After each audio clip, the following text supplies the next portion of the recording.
morning mga ka-adventure! Good morning sa aking mga lahat na mga ka-YouTuber, mga ka-adventure. For this vlog ka-adventure, andito na naman ako ulit sa check number 1 sa sarap. Mainit pa na bibingka dito sa Barangay Kapalayan, Surigao. Yun, sa lahat ko mga ka-adventure na mahilig sa bibingka, yun ang may-ari ka-adventure na talaga namang masarap ang kanyang bibingka. Sir, ano ba yung sekreto natin bakit masarap ang ating bibingka sa umagang ito? Huwag ka magturo ha, joke. Si Mrs. lang may alam. Oh, si Misa. Ma'am, magsalita ka ma'am kahit wala ka sa camera. Bakit nga ba masarap ang iyong bibingka? Sa lahat na natikman ko dito sa Surigao, sa iyo ang number 1. Ayaw mo sumagot? Sekreto ra. O sa sekreto? Asukal na. Amura.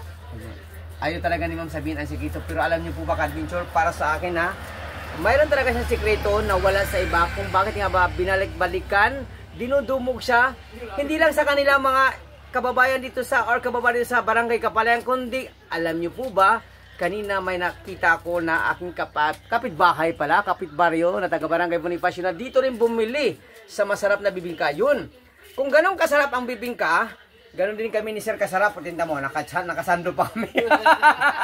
Yun. Lahat naman tayo ka-adventure ay mahilig kumain ng mga kakaning or delicacies in Surigao City, the city of Island Adventure.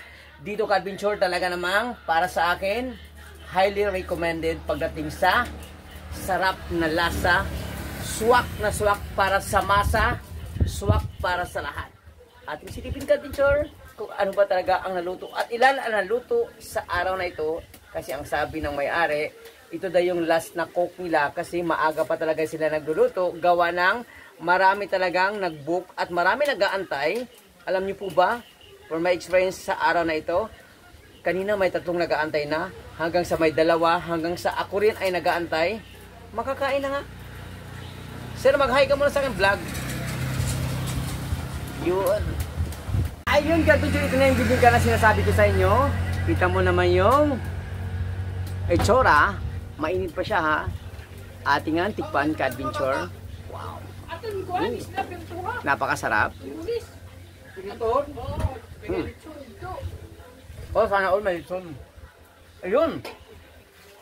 Ang sarap ka-adventure pag bagong luto. Malutong, mainit-init. Ang sarap ng lasa. Ito ang gusto ko ka-adventure ng mga bibingka. Para sa akin, meron silang sinusunod na standard kung paano talaga na-maintain nila ang kanilang quality sa kanilang food or the bibingka. Kain po pag may tayo mga ka-adventure. Yun. Sa lahat ng aking mga ka-YouTuber, ka-adventure,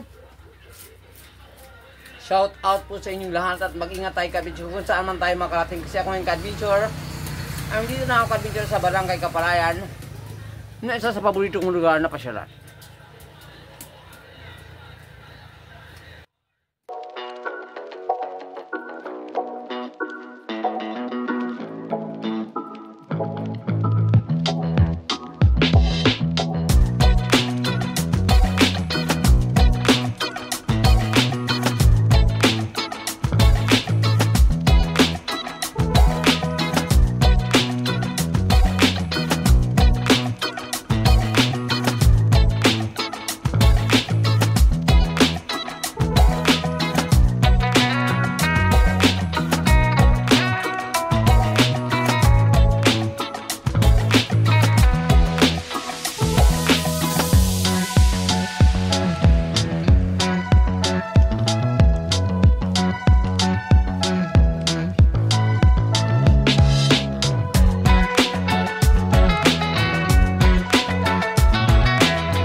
Kanina, may humabol ng 3 kanina.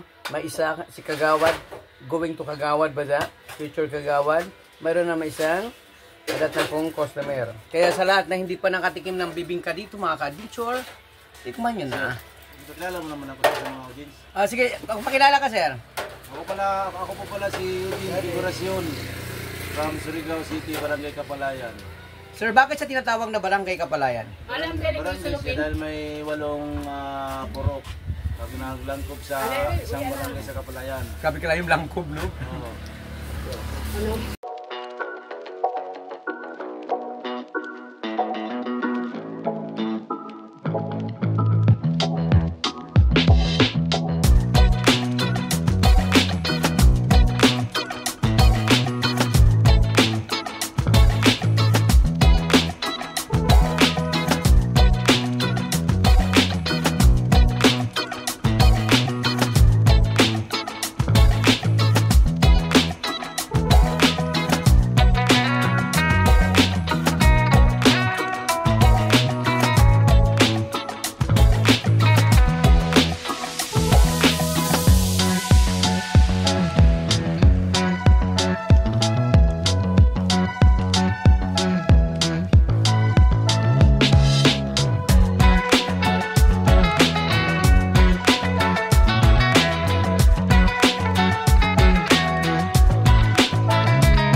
Ayun mga ka-adventure, pag kumain tayo, pili natin yung masarap. At syempre, importante ang sarap ng mga produkto na ating binibili. Kasi nga, dyan tayo masatisfied ka-adventure. Dito ka-adventure, proven and tested sa lugar na ito sa Barangay Barangay Kapalayan. Wow! Mapapawaw ka sa sarap ng lasa ng kanilang bibita. Yun! Bye ka-adventure! Ano na sa akin? Proud adventure to.